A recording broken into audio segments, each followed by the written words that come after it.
Mega जल जोगाण प्रकल्प pipe फाटी झुंपुरा बजार रे कृत्रिम बन्या।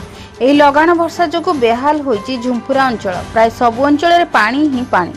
ड्रेनेज सिस्टम ठीक नथिबारु सबु अंचल रे वर्षा पानी जमा होई रहुची। बोझ उपरे नलिता बिड़ा परी आज संध्या प्राय 7टा समय रे एही अंचल रे पानीय जल जोगाण मुख्य पाइप फाटी झुंपुरा बजार रे पानी लहड़ी भांगुची। शिव पात्र फल दुकान निकटरे पाइप फाटी प्रबल बेगरे गर्जन करी पानी बाहरी पार्श्ववर्ती दुकान गुड़िकर पानी पशिबा संगे संगे झुंपुरा मार्केट जलमग्न हो जाइछि। फल दुई चकिया ठारू आरंभ करी यात्रीवाही जानवाहन चलाचल निमंते बहुत असुविधार सम्मुखीन हेबाक पड़ुछि। पूर्वरु मध्य सेही स्थान रे एभली घटना घटिथिले मध्य स्थायी प्रतिकार होई पार नथिबारु स्थानीय जनसाधारण असंतोष प्रकाश करछन्। बारंबार विभागीय अधिकारी को जणाई आसुथिले मध्य कौनसी सुफल मिलु नाही। केवल स्थायी प्रतिकार मिलुछि प्रतिश्रुति। बारंबार एहार पुनरावृत्ति हेउथिबारु स्थानीय अंचल रे असंतोष प्रकाश पाइछि। झुंपुरारू रंजन बेहरांक रिपोर्ट के पब्लिक न्यूज।